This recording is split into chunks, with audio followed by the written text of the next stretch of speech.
इस मूवी में जो जंगल हमें दिखाया जा रहा है वो बहुत ही मिस्टीरियस है। वहाँ कुछ चीजें ऐसी छुपी हैं जिन्हें बहुत से लोग ढूंढना चाहते हैं, पर ये इतना भी आसान काम नहीं है। अब मूवी का स्टार्ट एक ऐसे आदमी को दिखाते हुए होता है जो इसी अमेज़न जंगल में वो एंशिएंट चीज ढूंढने आया था। उसके साथ उसकी पूरी टीम थी और इसका नाम था एग्वायर। जिस चीज को ये लोग ढूंढ रहे थे उसे टीयर्स ऑफ द मून के नाम से जाना जाता था। अब एग्वायर और उसकी टीम जंगल में वो चीज ढूंढने लगते हैं, लेकिन तब जंगल में जान आ जाती है और वो उन सब पर हमला कर देता है। उन्हें जोर जोर से हिलाने लगता है और उठा कर फेंकता है, जिसके बाद एग्वायर और उसकी टीम की हालत बहुत बुरी हो जाती है। अब वहाँ से कुछ जंगली लोग गुजरते हैं जो इनकी ऐसी हालत देखकर इनके पास आते हैं। एग्वायर इनसे रिक्वेस्ट करता है कि इन लोगों को हील किया जाए, जिंदगी दी जाए, और अब कबीले के लोग इनको हील करते हैं। लेकिन एग्वायर बहुत ही बुरा इंसान होता है। उसके दिल में इनको शुक्रिया कहने की बजाय अभी भी उसी एंशिएंट चीज यानी टीयर्स ऑफ द मून का ख्याल होता है। एग्वायर जानता था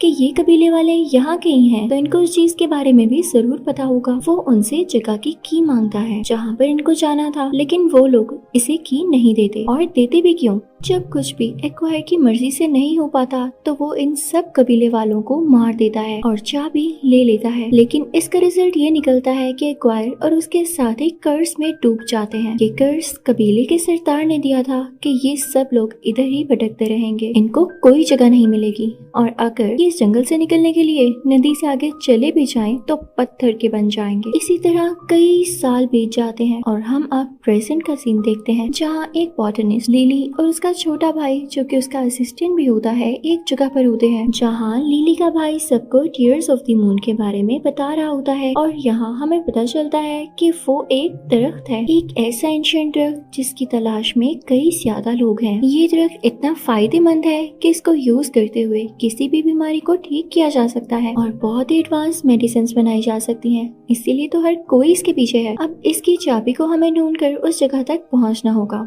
यहाँ पर लिली के भाई की बात खत्म होती है और साथ ही ये मीटिंग भी। अब लिली ऊपर की तरफ जाती है जहाँ पर एक प्रिंस भी होता है। उन दोनों के आपस में कुछ बात होती है, लेकिन लिली बहुत जल्दी में होती है और चुपके से ऊपर की तरफ जाती है, जहाँ उसे एक बहुत बड़ा ट्रंक मिलता है। और जब वो ट्रंक को खोलती है तो उसमें भी एक बॉक्स होता है। उस बॉक्स में टीयर्स ऑफ द मून की चाबी होती है। प्रिंस उसे चाबी के साथ वहाँ से भागता हुआ देख लेता है और रोकता है। लिली उस वक्त विंडो से बाहर एक लेटर के साथ लटकी होती है। प्रिंस उसे ब्लैकमेल करता है कि अगर तुमने मुझे मेरा बॉक्स नहीं दिया तो मैं तुम्हें यहाँ से नीचे फेंक दूंगा। तो वो अपनी जान बचाने के लिए वो खाली बॉक्स प्रिंस की तरफ फेंक कर वहाँ से भाग जाती है और अब अपने भाई और उस चाबी के साथ अपने घर आ जाते, क्योंकि वो लोग इस चाबी को ही तो हासिल करने यहाँ आए थे। अब दूसरी तरफ प्रिंस को वो खाली बॉक्स देखकर बहुत गुस्सा होता है और वो जल्द ही लिली और उसके भाई को पकड़वाना चाहता था। अब इन लोगों का प्लान अमेज़न फॉरेस्ट की तरफ जाकर टीयर्स ऑफ द मून को हासिल करना था। अब सीन बदलता है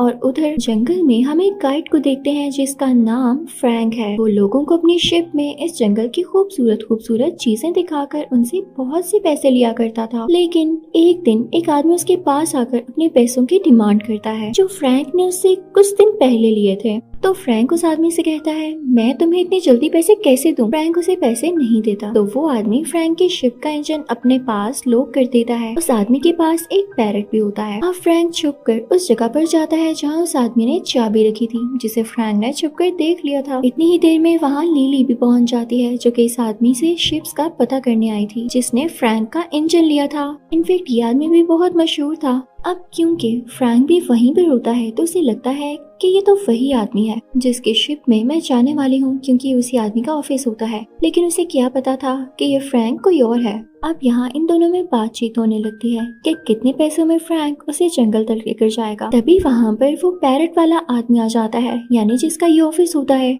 अब सच जानकर लिली को गुस्सा आ जाता है और वो फ्रैंक के शिप में जाने से इनकार कर देती है। इसी दौरान फ्रैंक उसके गले में टीयर्स ऑफ द मून की देख लेता है। तो अब तो वो लिली को जाने देने वाला था ही नहीं, इसलिए वो बहुत कोशिश करता है कि लिली उसी के साथ ट्रेवल करे। वो उसे इवन ये भी कहता है कि मैं तुमसे रेंट बहुत ज्यादा कम लूंगा, फायदे में रहोगी। लेकिन लिली नहीं मानती। नेचर का करना ये होता है कि वहाँ पर एक शेर आ जाता है, एक जैगुआर। सब लोग उसे डर के भाग, जबकि फ्रैंक उसे बहादुरी से वहाँ से बाहर भेज देता है। लिली ये सब अपनी आंखों से देख के बहुत इम्प्रेस होती है और अब डिसाइड करती है कि मैं ऐसे ही गाइड के साथ जाऊंगी जो कि ब्रेव और किसी से न डरता हो। फ्रैंक भी अपना इंजन ले चुका था, इसलिए वो लोग निकल पड़ते हैं। लेकिन अभी जहाज चला नहीं था कि कुछ लोग आके लिली को पीछे से पकड़ते हैं और धक्का देते हुए एक केज में बंद कर देते हैं और फिर उस केज को भी कवर कर देते हैं। लेकिन लिली बहुत चालाक होती है, इसलिए वो केज का ताला खोल देती है और उन सब आदमियों को किक्स मारते हुए और उनके फेस को भी कवर करके उनका सर केज के साथ मारती है और अब यहाँ से भाग जाती है। इनफैक्ट ये प्रिंस के ही भेजे गए लोग थे जो लिली से वो की लेना चाहते थे। अब लिली किसी ऊंची जगह पर से होते हुए जाने लगती है लेकिन गिर जाती है। तभी वहाँ पर फ्रैंक भी पहुँच चुका होता है और उसे जमीन से उठने में उसकी मदद करता है। वो उसे साथ चलने का कहते हुए पानी में कूद जाता है, लेकिन लिली ड्राई यानी खुश्क रास्ते से रस्सी की मदद से शिप तक आती है क्योंकि उसे तैरना नहीं आता था और वो पानी से भी डरती थी। अब प्रिंस लिली का पीछा करते करते यहाँ तक भी आ चुका था। ये शिप पर जिसमें लिली होती है उस पर फायरिंग शुरू कर देता है। वो अपनी सबमरीन में बैठा होता है और वहाँ से ही वो फ्रैंक के शिप पर शूट कर रहा था, लेकिन फ्रैंक अपने जहाज को मूव करते हुए उसकी गोलियों से खुद को और अपने शिप को बचाता है। प्रिंस अपने शिप में से 2 टॉर्पीडोज भी निकालता है, लेकिन तभी फ्रैंक अपने शिप को तेजी से मूव करता है और टॉर्पीडो से हिट नहीं कर पाता। इसका रिजल्ट ये निकलता है कि प्रिंस की अपनी सबमरीन वहाँ पर स्टक हो जाती है। अब ये लोग अपने सफर के लिए आगे निकल पड़ते हैं, लेकिन रात होते अपनी शिप को एक जगह पर स्टे करवाते हैं। फ्रैंक लिली और उसके भाई के लिए कुछ फिशेस को पकड़ता है जिसे रात में वो खाते हैं। अब ऊपर फ्रैंक और लिली बैठकर बातें कर रहे होते हैं कि लिली का भाई डरते हुए ऊपर की तरफ आता है और कहता है कि नीचे वही जैगुआर है। तो फ्रैंक उसे कहता है घबराओ नहीं, ये मेरा पेट है। तो ये सुन के लिली को बहुत गुस्सा आता है कि फ्रैंक ने मुझे शिप में बुलाने के लिए जानबूझकर ऐसा किया था। दूसरी तरफ हम उसी प्रिंस को देखते हैं जो कि केव के अंदर एक रस्सी की मदद से जाता है। वहीं पर उसको एक वायर और उसकी टीम दिखाई देती है जो कि उस कर्ज की वजह से पत्थर के बन चुके थे। लेकिन प्रिंस के माइंड में यहाँ पर एक प्लान होता है, बहुत ही बुरा प्लान। वो जानता था कि ये लोग जंगल से बाहर निकलने के लिए नदी के पार गए होंगे और नदी के पार जाते ही पत्थर के बन गए। तो क्यों ना इन पर नदी का पानी डाला जाए। उन सब पर पानी के कुछ कतरे डालता है। तभी एक्वायर की बॉडी में से 2 सांप बाहर आते जो इनफैक्ट एक्वायर की कमांड्स पे ही चलेंगे। तो प्रिंस एक्वायर से कहता है अगर तुमने मुझे टीयर्स ऑफ द मून की चाबी ला दी क्योंकि यहाँ आने वाली एक लड़की के पास होगी तो मैं तुम्हें भी टीयर्स ऑफ द मून दूंगा, क्योंकि तुम लोग खुद तो पत्थर के बने हुए हो और वहाँ तक आसानी से जा नहीं सकते। तो स्नेक्स वो डील मान लेते हैं। इसी के साथ प्रिंस उन सब लोगों पानी के चंद ड्रॉप्स डालकर उनको आजाद कर देता है। उधर फ्रैंक का शिप जिस जगह से गुजर रहा होता है वो जगह बहुत ही ज्यादा खतरनाक होती है। वहाँ बहुत बड़ा तूफान आता है जिससे उनकी इतनी जोर से हिलती है कि वो लोग भी अंदर से हिल जाते हैं। सबको अपनी जान की फिक्र होने लगती है और इससे पहले कि शिप आबशार के साथ नीचे गिरती है फ्रैंक बड़े अच्छे तरीके से अपनी शिप को मूव करता है, सबकी जान बचा लेता है। लेकिन इस दौरान शिप को काफी ज्यादा डैमेज आता है तो फ्रैंक उसे एक जगह पर रोक कर वहाँ से कुछ लकड़ियाँ काटता है और अपनी शिप को प्रिपेयर करने लगता है। हम लिली को देखते हैं जो कि शिप में मौजूद फ्रैंक के सीक्रेट रूम में जाती है जहाँ पर उसे एक बुक मिलती है जिसमें टीयर्स ऑफ द मून के बारे में काफी ज्यादा इन्फॉर्मेशन होती है। लिली जब उसे पढ़ने लगती है तो उसे पता चलता है कि फ्रैंक भी इस तरह को ढूंढ रहा है। तभी अचानक से वहाँ पर फ्रैंक आ जाता है तो लिली उससे कहती है अच्छा तो तुम भी टीयर्स ऑफ द मून ढूंढ रहे थे, इसके लिए तुमने हमें यूज किया है ताकि अगर हम उसे ढूंढे तो साथ तुम्हें भी वो मिल जाए। तो फ्रैंक कहता है नहीं ऐसी बात नहीं है, अगर वो मुझे मिलना होता तो कई साल पहले मिल जाता, जब से मैं उसे ढूंढ रहा हूँ। तो लिली कहती है लेकिन अब की बार मिल जाएगा क्योंकि मेरे पास उसकी चाबी है। इन्हें शिप के ऊपर किसी चीज की आवाज आती है। जब वो लोग ऊपर जाकर देखते हैं तो वहाँ पर जंगली लोग होते हैं जो उन्हें पकड़ लेते हैं। यहाँ पर फ्रैंक उनकी जुबान में उनसे बात करने लगता है और लिली को ये कहता है कि मैंने इनसे कहा है कि ये लोग मुझे कैद रख सकते हैं क्योंकि तुम्हारा और तुम्हारे भाई का कोई कसूर नहीं, तो ये तुम्हें छोड़ दें। लेकिन जंगली लोग फ्रैंक की कोई बात नहीं मानते और आगे से कुछ बोलने लगते हैं। तो फ्रैंक लिली से कहता है कि ये लोग कह रहे हैं कि हमें टीयर्स ऑफ द मून की चाबी दे तब ये लोग हमें यहाँ से जाने देंगे। लेकिन लिली कहती है कि नहीं, हरगिज़ नहीं। और इसी के साथ वो उन जंगली लोगों पर अटैक करने ही वाली होती है। एक नेज़ा उठाती है तभी उन जंगली लोगों की लीडर बोलती है फ्रैंक का प्लान फेल, जिससे लिली को पता चल जाता है कि फ्रैंक ने ये सब ड्रामा किया था सिर्फ उस चाबी को हासिल करने के लिए। तो वो फ्रैंक के मुंह पर थप्पड़ मारती है। अब वहाँ के लीडर लिली को सारा नक्शा समझाने लगती है कि तुम्हें किस तरह से जाना होगा। तो लिली फ्रैंक से कहती है कि अब मैं अकेले ही उस जगह पर जाऊंगी, मैं तुम पर और ट्रस्ट नहीं करूंगी। तो फ्रैंक उसे समझाता है कि तुम अकेली लड़की हो, तुम्हारे साथ तुम्हारा छोटा भाई है, तुम लोग वहाँ तक मेरी मदद के बगैर कैसे पहुँचोगे। तो लिली कहती है कि सब कुछ पॉसिबल है, लेकिन इससे पहले कि वो निकलती वहाँ पर एक वायर और उसके साथ ही आ जाते हैं जो कि बहुत अजीब लग रहे होते हैं।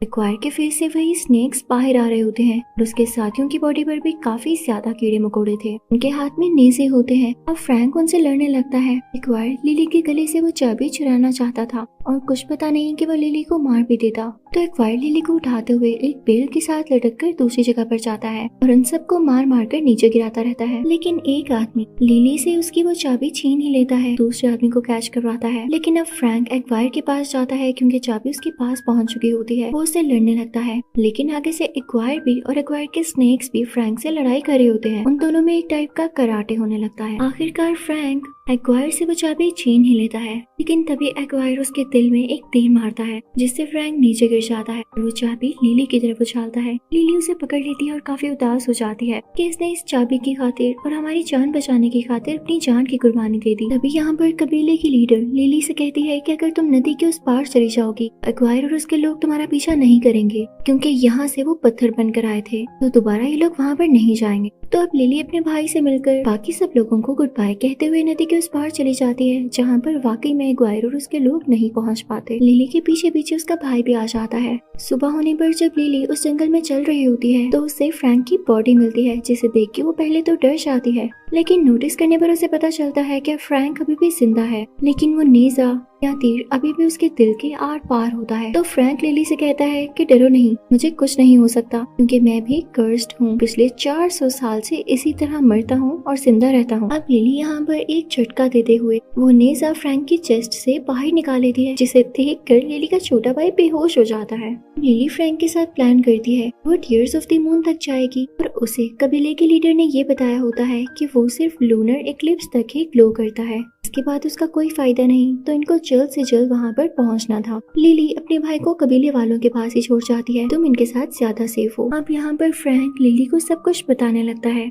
कि मैं भी एक्वायर का ही एक बंदा था, उसकी टीम में से था और हम सब टीयर्स ऑफ द मून को इसलिए ढूंढ रहे थे क्योंकि एक्वायर की बेटी बीमार थी और उसे उस दर्द का फूल चाहिए था। लेकिन जब कबीले वालों ने उसे उस जगह की चाबी नहीं दी तब एक्वायर ने उन सबको मार दिया और तब हमको ये कर्स मिला था। मैंने ही उन्हें उस नदी के पार किया और कुछ झाड़ियों में बसा दिया, इससे वो सब लोग पत्थर के बन गए और जबकि मैं अपनी जान बचाता हुआ आज तक जिंदा हूँ। तो प्रिंस को भी कुछ फ्लाइज बता देती हैं कि लिली अब कहाँ जा रही है। तो प्रिंस अपनी सबमरीन लेकर उसका पीछा करने लगता है, लेकिन तभी रास्ते में उसे कुछ कबीले वाले मिलते हैं जिनके शिप में लिली का भाई होता है और वो उसे सैर पर लेकर जा रहे होते हैं। लेकिन यहाँ पर प्रिंस लिली के भाई को रोक लेता है, अपने पास कैद करते हुए पूछता है कि तुम्हारी बहन कहाँ पर है। लिली का भाई डरते हुए इसे सब कुछ बता देता है और अब प्रिंस उस तरफ निकलता है, जबकि फ्रैंक और लिली उस जगह पर पहुंच ही चुके थे जिस जगह से वो बहुत ज्यादा करीब था। फ्रैंक पानी में कूद जाता है, देखता है कि वो दरवाजा जिसको ये चाबी लगने वाली है वो पानी के नीचे ही है। तो वो लिली को आकर समझाता है कि हमें पानी के नीचे जाना होगा, लेकिन लिली डर रही होती है। तो फ्रैंक उसे समझाकर अपने साथ नीचे ले जाता है। अब लिली उस दरवाजे को खोलने लगती है, लेकिन उसका पाँव एक पत्थर पर आता है और वो दरवाजा बंद हो जाता है। फ्रैंक बाहर ही होता है, लिली घबरा जाती है, वो बाहर निकलकर ऑक्सीजन भी नहीं ले सकती थी, तो फ्रैंक उसे ऑक्सीजन देता है। तभी वहाँ पर कुछ मछलियाँ आती हैं, लेकिन फ्रैंक उनके बीच चला जाता है ताकि वो मछलियाँ लिली पर अटैक न करें। तो इस वजह से लिली को ऑक्सीजन नहीं मिल पाती, तो वो बेहोश हो जाती है, लेकिन जल्द ही हिम्मत करते हुए तैरती है,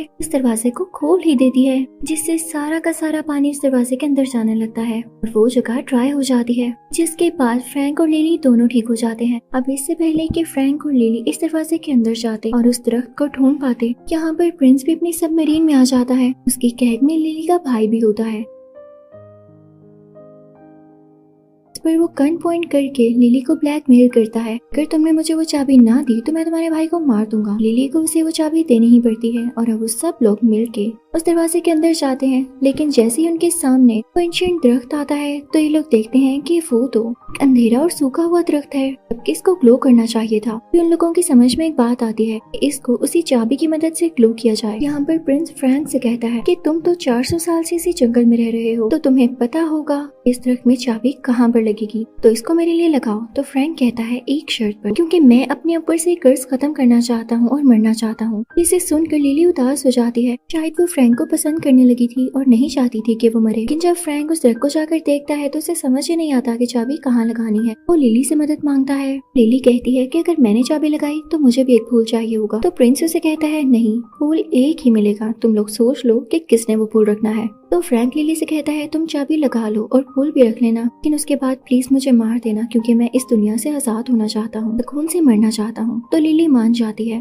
और वो भी चाबी लगाने की ट्राई करती है, लेकिन वो कहीं पर फिक्स ही नहीं हो रही होती। तो तभी उन्हें याद आता है कि कबीले के लीडर ने उन्हें ये बताया था कि इसमें सांप का दिल है। वो उस पत्थर को यानी चाबी को तोड़ते हैं तो उसके अंदर से एक रेड कलर का चैम निकलता है जो कि दिल था। उसे दरख्त में बनी हुई एक जगह पर लगा देते हैं और पूरा दरख्त ग्लो करने लगता है। उस पर पिंक कलर के फ्लावर्स निकलने लगते हैं और ये देख के प्रिंस के मुंह में पानी आ जाता है। इससे पहले कि वो सारे के सारे फूल तोड़ता, फ्रैंक उस प्रिंस के लोगों पर अटैक करने लगता है। फ्रैंक अपना सर उनमें से एक आदमी के सर के साथ जोर से मारता है और अपनी गन से उन सब लोगों के मुंह पर, उनके पेट पर फायर करने लगता है। इसी चीज का फायदा उठाते हुए लिली उस दरख्त के ऊपर चढ़ जाती है। लेकिन यहाँ पर अजीब बात ये थी कि लूनर इक्लिप्स खत्म होने में यानी चांद ग्रहण खत्म होने में सिर्फ 1 मिनट बाकी था। ये 1 मिनट तो लिली को वहाँ चढ़ने में लग जाता है। जैसे ही फूल को तोड़ने वाली होती है तो फूल मुरझाने लगता है और राख बनकर गायब हो जाता है। लेकिन फिर भी लिली उस फूल का एक हिस्सा तोड़ ही लेती है जो कि एक छोटा सा फूल होता है। नीचे से प्रिंस चिल्लाने लगता है, ये फूल मुझे दो।